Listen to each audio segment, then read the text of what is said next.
Bonjour à tous, moi c'est Geoffroy. Moi c'est Nour. Et moi c'est Valentine. On a créé Snaplion. Snap. Fine. Bye. Snaplion a croisé une jolie gamme trop bien sapée dans l'extrême de la technologie. Elle aimerait trop avoir le même sweatshirt qu'elle, mais elle ne sait pas où est-ce qu'elle l'a acheté. Ce problème arrive peut-être tous les jours à chacun d'entre nous.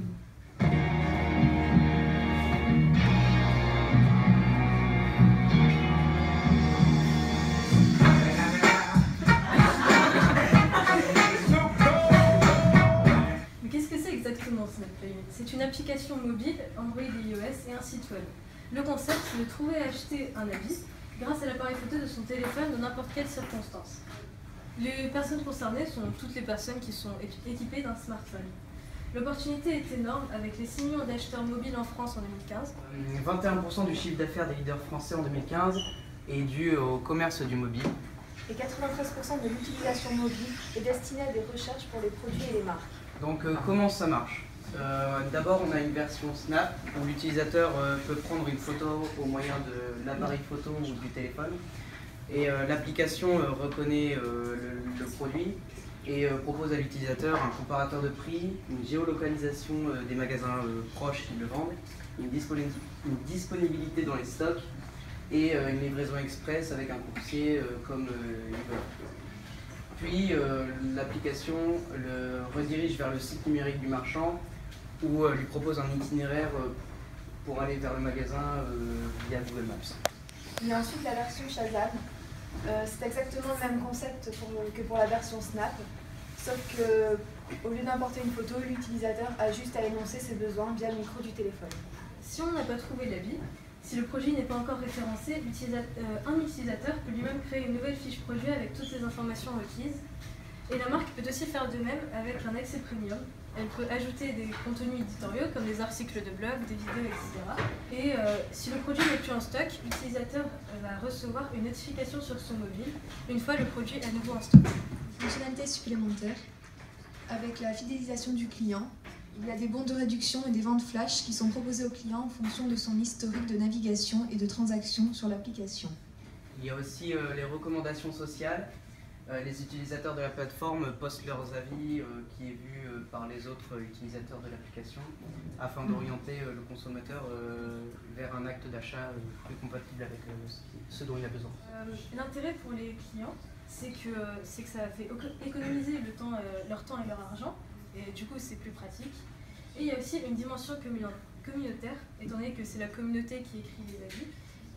Les recommandations de produits sont donc plus légitimes.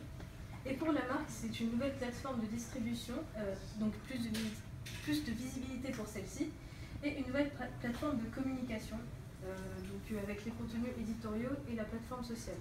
Merci beaucoup de votre attention. Comment passer par-dessus le sentiment d'espionnage en fait, que vous montriez au début, hein? Comment passer par-dessus ça? Qu'est-ce qui va faire que, ok, je vais prendre une photo, mais de quelqu'un que je connais pas, en fait, et est-ce que ça pose problème, ça, ou pas? Le but, c'est pas de prendre la personne en photo, c'est de prendre son habit. Donc quand on prend la personne, Ouais, mais ça dépasse un petit peu quand même. On peut couper la tête, et puis... non, mais sur la photo. Les photos, c'est strictement confidentiel, elles sont pas affichées comme sur un réseau social et elles sont pas du tout enregistrées. C'est juste l'habit. L'application, elle détecte l'habit et elle nous transmet, mais la photo n'est pas enregistrée, la photo est supprimée directement après, comme un snap. Et aussi, il y a l'utilisateur qui a aussi la possibilité de chercher un habit à partir d'un lien internet ou d'une image directement téléchargée. Est-ce que vous pensez que c'est faisable, ce que vous avez fait, enfin ce que vous avez décrit? Oui, on a demandé à plusieurs adultes, plusieurs personnes qui travaillent à technologie, et ils nous ont tous dit que c'était l'un des projets qui était le plus réalisable dans ce qui a été fait. D'ailleurs, il y a eu un... Non, mais c'est vrai, il y a eu un concept à peu près le même, mais en... Je vais pas dire moins bien, mais en moins abouti, qui a essayé de prendre forme aux États-Unis, mais c'est un projet qui n'est pas du tout développé en France. Il nous a dit que c'était une bonne idée et que ça pouvait marcher. Et comment vous avez trouvé le nom? Et pourquoi? Le nom Snap, c'est parce que c'est une photo, et c'est le bruit que ça fait une photo. Et Lion, c'est une longue histoire, j'ai pas trop compris moi-même. Je crois qu'il y a une histoire avec Snoop Dogg. En fait, Snap, c'est pour l'image, et Lion, c'est pour le lion qui représente le pouvoir et aussi l'argent. Comme en fait, c'est un comparateur de prix, ça nous aide à trouver des habits moins chers que par exemple en magasin.